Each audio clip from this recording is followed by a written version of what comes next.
तो हम लोग चलिए आज देखेंगे कि पौधे में जो लैंगिक जनन है वह किस प्रकार से होता है। उसके बारे में हम लोग जानते हैं कि पौधे में लैंगिक जनन कैसे कैसे होता है और उसका कौन कौन सा भाग है जो लैंगिक जनन में महत्वपूर्ण भूमिका निभाता है। ध्यान देंगे, समझने की बात है। 1 नंबर का क्वेश्चन भी यहाँ से आ सकता है और 2 नंबर का भी आ सकता है और 4 नंबर का भी आ सकता है। आपके लिए बहुत इंपॉर्टेंट है। तो चलिए हम लोग देखते हैं यह क्या होता है। आप लोग फूल देखे होंगे तो फूल जिस पर खड़ा होता है, फूल जिस पर खड़ा होता है जो जुड़ा होता है इससे, है ना, ये भाग जिससे पौधा के साथ यह कनेक्टेड होता है, इसको हम लोग क्या कहते हैं? तंतु कहते हैं। कभी कहते हैं इसको तंतु कहते हैं। ठीक। और इसके जस्ट बाहर देखिएगा, बाहरी हिस्सा ऊपर वो होगा, है ना, ये जो थोड़ा सा लटक जाता है फूल खिलने के बाद नीचे की तरफ, वो क्या होता है? बाह्य दल पुंज होता है। और जो फूल आप लोग तोड़ के गुलाब को फूल दूसरे को फेंकते हैं वह क्या कहलाता है?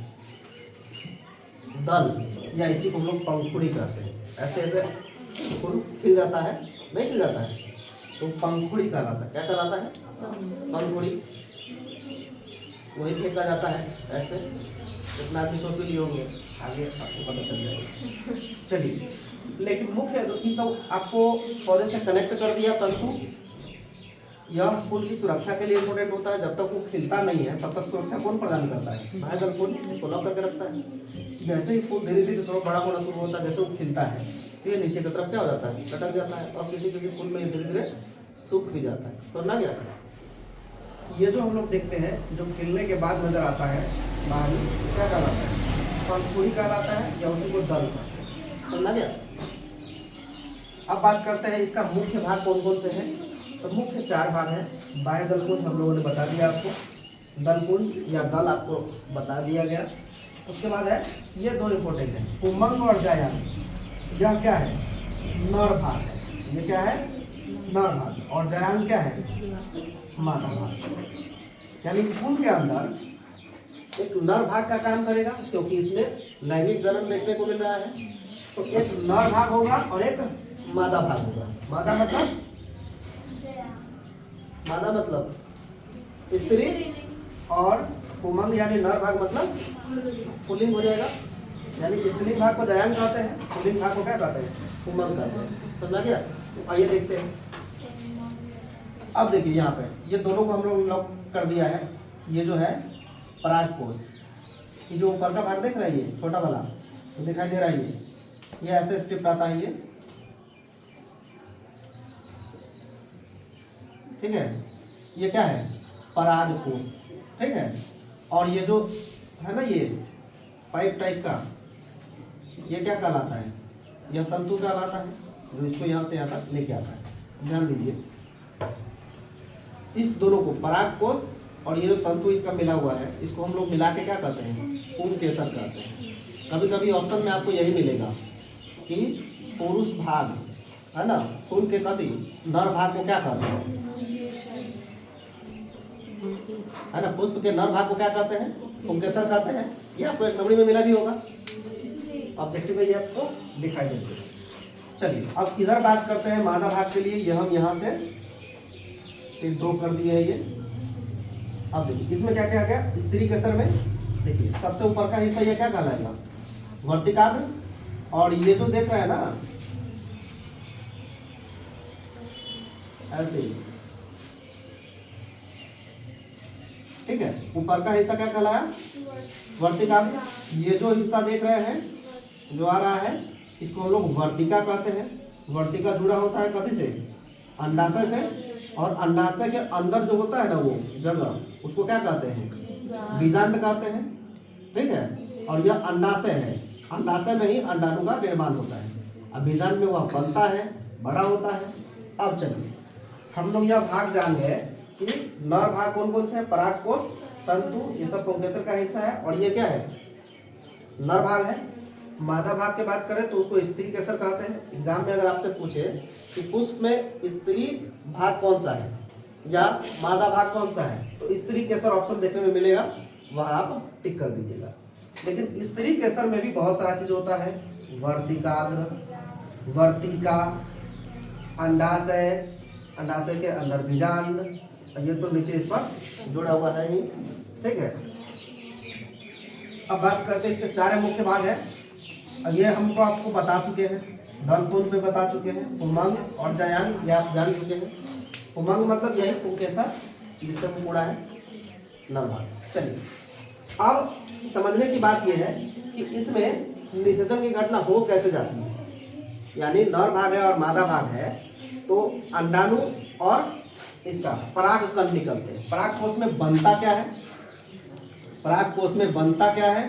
तो पराग कोष में बनता है पराग कण। क्या बनता है? पराग कण। समझा गया? तो पराग कण के बनने की प्रक्रिया को क्या कहते हैं? परागन कहते हैं। समझा गया? क्या कहते हैं? परागन कहते हैं। अब यह परागन क्या है देखिए ध्यान से। परागन क्या है? परागकण तो बन गया यहाँ पर। अब परागकण बना कहाँ पर? पराग कोष में। यहाँ पर बना परागकण बना। अब यह परागकण किसी भी तरह कहाँ जाएगा? यहाँ से उठ करके वर्तिकाग्र तक पहुंचेगा। तो अब यह पहुंचेगा कथी से? पराग कण कथी करेगा? पहुंचेगा। कहाँ पर पहुंचेगा? वर्तिकाग्र तक पहुंचेगा। माध्यम कौन बनेगा? माध्यम हवा। माध्यम कौन बन सकता है? हवा बन सकता है, कीट बन सकता है, जल। ठीक है, जल हो सकता है, ठीक है, हवा, कीट, जल, दूसरे जीव ऑप्शन में दे दी। अब यह क्या करते हैं?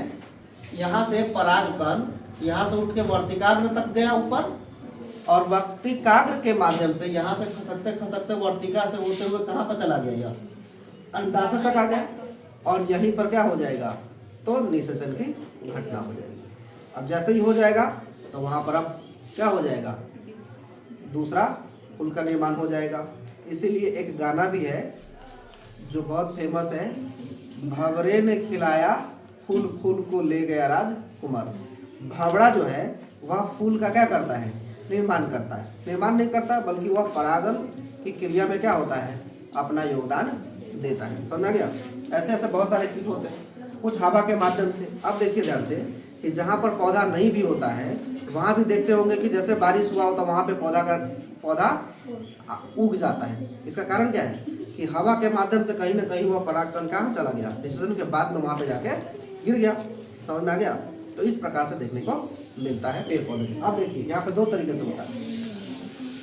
एक और चीज है समान फूल। समान पेड़ पौधे के, समान पेड़ पौधे और भिन्न पौधे। इसका क्या मतलब है? अब देखिए यह एक ही फूल में ऐसा हो सकता है। अब यहाँ पे जो परागकण बना तो अपने ही फूल के वर्तिकाग्र में जाकर के वो क्रिया हो गया, निषेचन की क्रिया हो गया। लेकिन ऐसा भी हो सकता है कि उसी पौधे में दूसरा फूल भी, एक फूल यहाँ खिला है और दूसरा फूल यहाँ खिला है, तो यहाँ का परागकण भी आपको इसी फूल में, मतलब मान लेते हैं कि मैं फूल हूँ, वो फूल नहीं, मतलब फूल जो महकता है दूसरा कुछ सुनेगा तो दिक्कत हो जाएगा। ये देखो ये फूल है, ये पौधा है, उसी का है ये। अब ये जब फूल है तो इसी का परागकण उठ करके इस पर भी जा सकता है, इसी फूल के अंदर, और इसी फूल में यह यहाँ से निकल के कहाँ आ सकता है? इसके अंडाशय तक भी जा सकता है, इसके वर्तिकाग्र तक भी जा सकता है। हवा के माध्यम से यहाँ उड़ के यहाँ चलाएगा, क्या नहीं जा सकता है? बात सुना क्या? अब ऐसा भी हो सकता है कि एक गुलाब का फूल यहाँ है और दूसरा गुलाब का फूल यहाँ है। एक गुलाब का फूल यहाँ है, दूसरा गुलाब का फूल दूसरा आदमी को मान लीजिए दूसरा गुलाब का फूल है वो। तो जैसे आप गुलाब के फूल हैं, हम भी गुलाब के फूल हैं। अब यहाँ से क्या होगा? परागकण उड़ के और आप पर चला जाएगा। तो इसका मतलब पौधा तो अलग हो गया ना। अभी जो समझाया था थोड़ा देर पहले वो सेम पौधा था, फूल अलग था। अब क्या हो रहा है कि पौधा ही अलग है और फूल क्या है? सेम। समझ में आ गया? तो ऐसा भी आपको पेड़ पौधे में कभी मिलता है, ऐसा भी आपको जनन देखने को मिलता है। समझ आ गया? इसमें हम लोग सब कुछ समझ गए कि पौधे में लैंगिक जनन में भाग कौन कौन सा होगा, अंग कौन कौन सा होगा, कौन कौन सहायक होगा और कैसे कैसे होता है। तो दिक्कत